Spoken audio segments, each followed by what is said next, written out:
つぶつぶゆずゼリー。あなたのお腹と陰茎を包み込むつぶつぶゆずゼリー。どうも、藤田ゆずでーす。やっぱ今年ね、梅雨長すぎて、ほんと、いつになったら梅雨明けするんですかね。なんかずっと天気が良くなくて。でも、梅雨明けしたらしたで暑くなって、もう、カンカン照りで、もう熱中症不可避なんで、それもそれでね、嫌ですけど、なんかずっと曇ってるのも曇ってるで、ちょっと気持ちもね、落ち込んでいますが、皆さんに最近見つけたライフハックをね、お伝えしようと思います。仕事がね、すごい立て込んでて、もう全然スーパーすら行けないくらいな感じで結構ね、仕事が入ってたんですけど、やっとね、先週今週落ち着いて、ご飯もねいっぱい食べたいと思って、焼肉の食べ放題の焼肉キングに行ったんですよ。一人で行って、もう一人で焼肉キング行くのめっちゃ楽しすぎて、誰かと行った時はやっぱ食べ放題でもさ、なんか相手に気を使ってなんか頼まなきゃいけないとか、これ食べるとかさ聞かなきゃいけないじゃん。でもやっぱ私全然一人でご飯行くのも好きだし、なんか誰かに気を使うのが疲れちゃうなと思うんで、焼肉ってその肉を焼くのもこうどっちが焼く焼かないみたいなので結構さ気を使うところではあると思うので、やっぱ焼肉キングで一人で食べ放題でってもう最高すぎて、もう腹がねはちきれんばかりに食べたんですけど、なんかメニューは真ん中のコースにしました。期間限定メニューが食べれるやつにして、なんか私が焼肉キングで一番好きなのはね、五大名物の超極厚ハラミガリバタ醤油、これが好きすぎて、この分厚い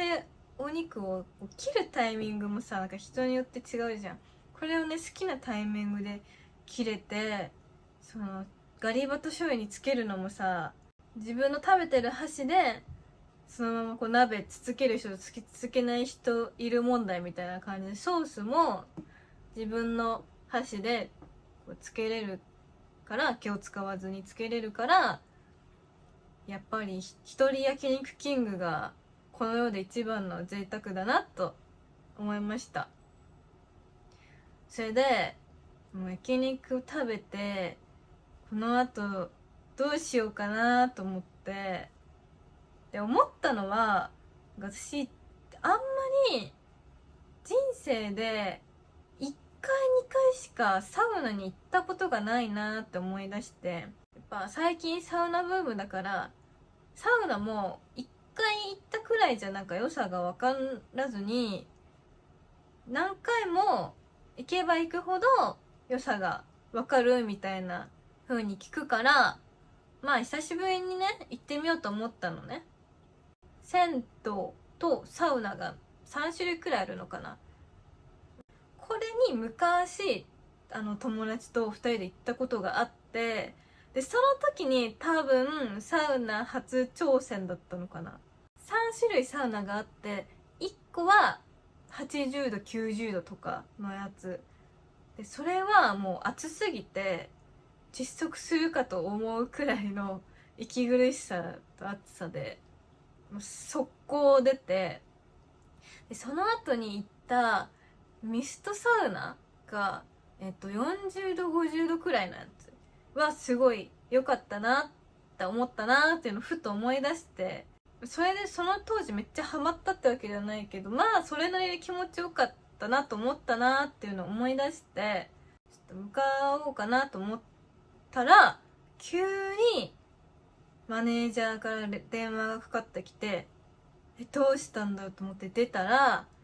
今日この後現場行けませんかって言われて、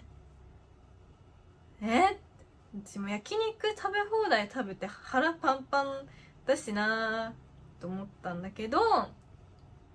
まあでも仕事あるに越したことはないかと思って、まあサウナを蹴って、まあ仕事に行くかと思って、まあ行けますって言ったら、途中で結局他の子が見つかったので、なしでって言われて、私サウナ諦めたのに結局なしかと思って、めんどくさいしなと思って、もう帰ることにしたんですけど、やっぱサウナへの夢を諦めきれずに、一旦 Google マップで近所のサウナがある銭湯を調べてみたら、やっぱ男性用のサウナ施設がまず多いのと、女性専用ってなると結構高かったりで、ここ良さそうだなと思ってたら、口コミ見てると常連のおばあちゃんがめっちゃ口うるさくて、マナーとかが普通にしてるつもりでもすごいうるさいし、じろじろ見てきてすごく不快な気持ちになりましたみたいなレビューがねついてる銭湯がもう1個や2個だけじゃなくて、もう見た銭湯全部にその厄介おばあさんがいるらしくて、まあじゃあ諦めるかと思って、どうしようかなと思って調べてったら、なんと家でサウナもどきを味わえるっていうプチ情報を見つけました。お風呂でちょっと高めで、まず43度でお湯を溜めます。腰の高さくらいまで溜めて、でそれで普通にお風呂入って、一旦入浴しますと。でその後折りたたみ傘、ちっちゃめの折りたたみ傘をこうやって持って入ったら、湯船の側面でこうドーム状になるからサウナ気分を味わえますよっていう、なるほどね、そういう考えがあったのかと思って、早速ね傘持って入ったら、めっちゃなんかいい感じの、その80度90度とかのサウナはちょっとまだ初心者にはしんどかったっていう昔の経験があるから、その傘の内部とかも多分40度とかで収まってたからめっちゃ良かったの。それでなんかそれでなんか誰の目線とかもないから、家でプライベートでそのサウナ的な気分を味わえるっていう。でそれで出てシャワーで冷たい水を浴びて、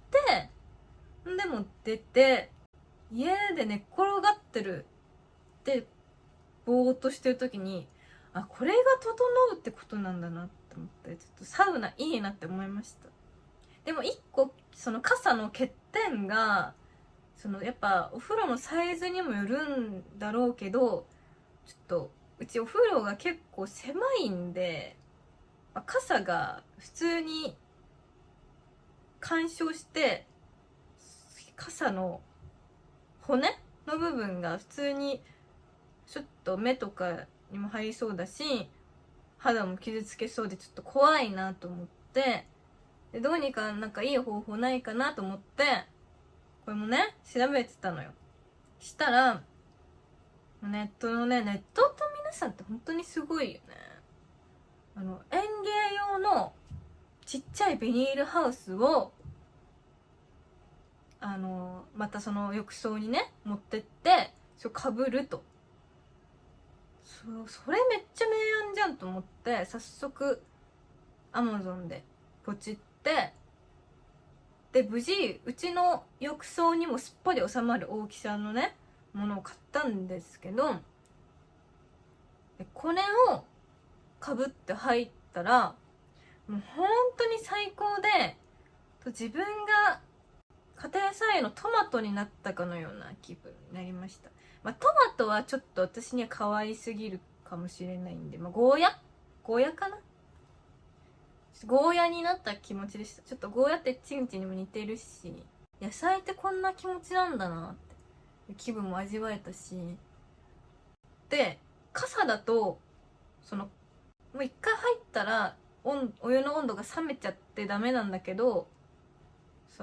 やっぱすっぽり覆ってる大きさだから若干保温機能があって、うちも追い炊きとかそういうのないんで何回か繰り返し入れて、何回も繰り返し入ることによってより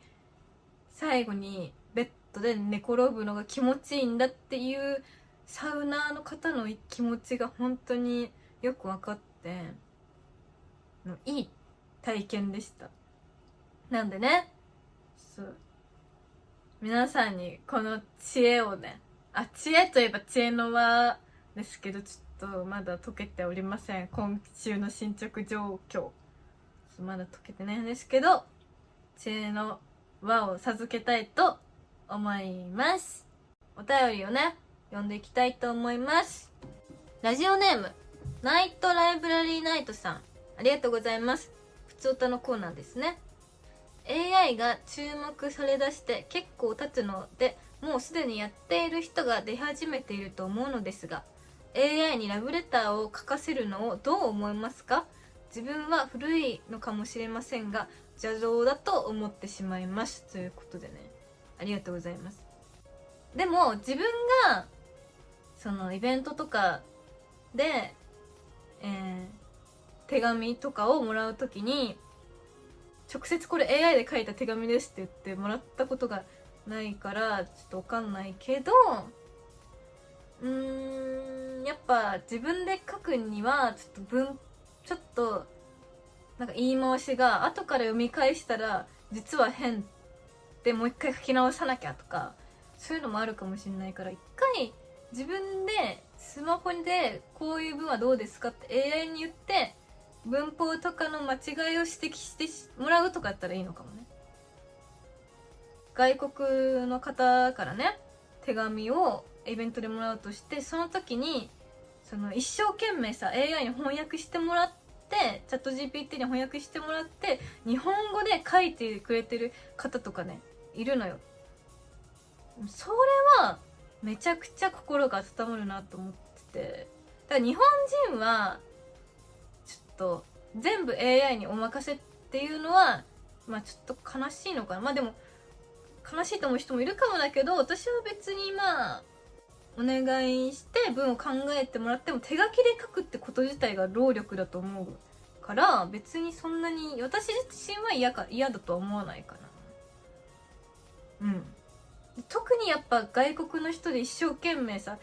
日本語わかんないけどチャット GPT にやってもらったりしてもらうのはめちゃくちゃ嬉しいですね。実際このつぶつぶゼリーの字幕も最初は日本語字幕をつける時点でやっぱ結構時間かかるから、最初 AI にね字幕を生成してもらってそこから語字とかを自分で直してるから、で直した後に翻訳はもうやっぱりワンタップでもう韓国語、台湾華語、英語全部やってくれるから、やっぱり AI にお任せしてしまうよね。ちょっとどうしても物理的に AI に頼らざるを得ないところがあるけど、やっぱこうやっていろいろ AI に頼ってるからどんどん退化してるのとは思うんだけど、ちょっと申し訳ないけどちょっと頼ってる部分はありますね。続いてのラジオネームゆうすけさん、ありがとうございます。ふつおたのコーナーですね。第9回も楽しく見させていただきました。過去一チンコ言ってたね。おかげで昔モッチーのイベントのゲストで理想のチンコの絵を描いていたのを思い出しました。その時に初めて存在を知ったのですが、ロリ顔で下ネタ好きでめっちゃ理想的と思ってフォローを継続しています。基本平日休みなのでイベントはなかなか参戦できませんが、また会えるのを楽しみにしております、ということでありがとうございます。先日それこそ平日にリリーベを開催できたのでお会いできて嬉しかったですね。第9回そんなチンコ言ってる回だったんだ。なんだろう、ガチガチ求めて3000里だ。私がパンがハードパンがめっちゃ好きで、チンコと同じくらいのちょうど硬さのパンがどうしても好きっていう話だったか。まあこれは性的な意味でチンコって言ってないから全然バンされてないのかなと自分では分析してますね。真面目な話をするんですけど、下ネタと笑いって共存すると思ってて、下ネタと恐怖とかも共存すると思うんだけど、下ネタが嫌いな人の女性の気持ちがちょっと分からなくて申し訳ないけど、誰かの悪口を言うとかそういう冗談で悪口を言うとかそういうジョークじゃなくて、結構誰も傷つけない笑いだなと思ってめっちゃ好きなんだけど、私が下ネタって素晴らしいなって、人生が変わったアニメがねあって、みだらなあおちゃんは勉強ができないっていう、これ少女漫画なのか少年漫画なのか、少年マガジンだからやっぱ少女漫画ではないね。本当に物の価値観が変わった。なんかそんな大層なアニメじゃないので、まず素晴らしいアニメではあるけど哲学的な考えがあるとかそういう高尚なアニメでは全くなくて、主人公が女の子なんだけど、あおちゃんっていう女の子で、あおちゃんの青は青缶の青っていう名前のルーツがあって、というのもお父さんが超有名な官能小説家で、お父さんがその名前を付けたっていう記述があるんだけど、そのお父さんのせいでもうあおちゃんはやっぱ思春期だし、ずっと考えてることがずっとエロいことばっか考えちゃってて、でなんかクラスメイトで爽やかな青年がねあおちゃんに思いをしてるんだけど、その思いが全部よこしまな気持ちで言ってるんじゃないか、私は抑えてしまうってなって、彼とのね恋愛がなかなか進展せずに、私は彼のことが好きなのかなどうなのかなみたいな、少女漫画的なね話が大筋なんだけど、もうずっと下ネタのギャグがずっとひっきりなしにあるっていう漫画だね。このアニメを見てた時は気持ちがすごい落ち込んでても明るくなるし笑えたし、下ネタってその笑いについてめっちゃ詳しく分かるわけじゃないけど、なんかダジャレと下ネタってなんか同じ位置にあると思ってて、ダジャレと下ネタが同じ位置にあったらその上に漫才とか考え込まれた笑いがあると思うんだけど、考え込まれた笑いを誰かに言ってそれを理解してもらうのとか、その笑いのツボとかセンスとか人によって違うから、人を笑わせることは難しいなと思うんだけど、ダジャレと下ネタはもう素人でも誰でも言えるじゃん。やっぱダジャレがハマる人ハマらない人いるのと同じで、下ネタもハマる人ハマらない人がいるけど、もうハマる人には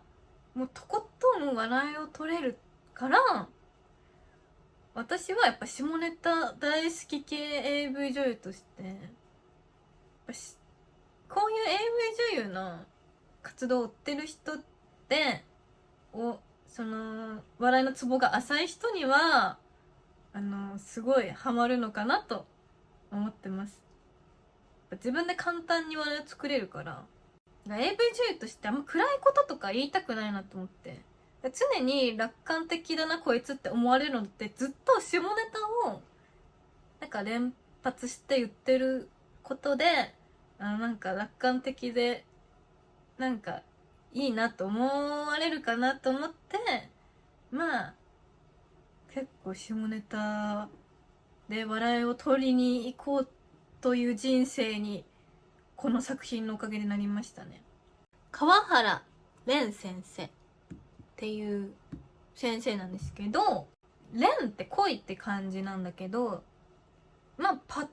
見男性なのか女性なのかちょっと分かんなくて、でもこんだけ下ネタ言ってるってことは男性なのかなと思ってたんだけど、実はバリバリ女性で、女性がこんなに下ネタ言って笑い取っていいんだって思いましたね。だからやっぱ女性が作者さんだから、やっぱ少女漫画的な話の大筋なんだなと思いました。これも皆さんにおすすめしたいアニメ漫画の一つですね。はい、続いてのお便り、ラジオネームようくん、ありがとうございます。喜怒哀楽のコーナーですね。ゆずりんみたいに笑いの渦に包みたい、ゆずりんみたいに笑いの渦に包まれたいようくんです。いやでもほんとつぶつぶゆずりって一人で話してるっていうのもあるけど、笑い取るのめっちゃむずいけどね。ゴールデンウィークに帰省したのですが、この年になっても親がご飯を作ってくれるのほんとありがたい。そう思って出てきた生姜焼きを一口食べると、あれおかしい。すると親からタモリレシピで作ってみたとの発言が。いや美味しいんだけど食べたいのはお袋の味なんだ。次の日はお好み焼きだったのですが、これも食べると違和感が。刻んだこんにゃくを入れると食感を楽しめるとの親との解説。いや俺子供の頃からこんにゃく嫌い。もちろん感謝はしてるのですが、知っている実家の味ではなくなってしまったなぁと。好きだったからこそ変わってしまったことへの気持ちに名前をつけてください。はい。これ本当にあるあるだよね。私も子供の頃はカレーがやっぱり甘口で、まあバーモントカレーとかそういうカレールーでね、親ねカレー作ってくれて、でもお父さんがねその甘いカレーが好きじゃなくて、たびたび結構論争になってるけど、やっぱり私も辛いカレーも大好きだし、甘いカレーも大好きなんで、別にどっちでもいい派っちゃどっちでもいい派なんだけど、それは外で食べる分にはだなと思って、で実家帰ってお母さんのカレーはやっぱ甘いやつだっていうちょっとイメージがあって、実家に久しぶりに帰ったらなんか家にめっちゃスパイスがあって、もうインドカレーになっててと思って、まあもちろん手を込んでねスパイス炒めたりとかも大変だと思うし、スパイス自体高いからすごい頑張ってね、お父さんがやっぱインドカレー好きだからお父さんのために作ってるのはすごいけなげな母だなとは思うんだけど、バーモントカレーはいっていう、やっぱカレー別に辛いのも好きだし甘いのも好きだけど、ちょっとその時ばかりはね、この前のねお便りにもあったけど、お父さんと殴り合いの喧嘩を追っ始めるところでした。やっぱ私インドカレーも好きだけど、どっちかというと欧風カレーの方が好きかもな。やっぱ最後ちょっとようくんからね、もえもえキュンのコーナーをちょっといただきましたので読んでみたいと思います。おかえりなさいあなた。ゆずご飯にする？それともゆず湯にする？それとも私？全部私じゃないかって？そうだよ。お仕事頑張ったあなたにはゆずのフルコースで癒してあげるね。待って、これをさ YouTube の全世界配信に載せるのちょっと恥ずかしすぎるんですけど、恥ずかしい。私に周知の気持ちを味わわしたい方はぜひもえもえキュンのコーナーにも、まだまだお待ちしてますので、文章を考えて文章を考えてくれると嬉しいです。はい、それではエンディングです。はい、ちょっともえもえキュンのコーナー引きずるわこれ。恥ずかしい。いやもう恥ずかしいわ。みんな盛大に笑ってってください。次回のイベントの告知をさせてください。7月18日の夜にさつきえなちゃんと新宿レフカドで夢を叶えている全物のイベントです。8月の28日の夕方には秋葉原で DVD イベントをやります。よろしくお願いします。お便りは概要欄の Google フォームにて募集中です。皆さんね、いろいろ送ってくださりましてありがとうございます。それでは今日もありがとうございました。来週には梅雨明けしてますように。じゃあね、ありがとうございました。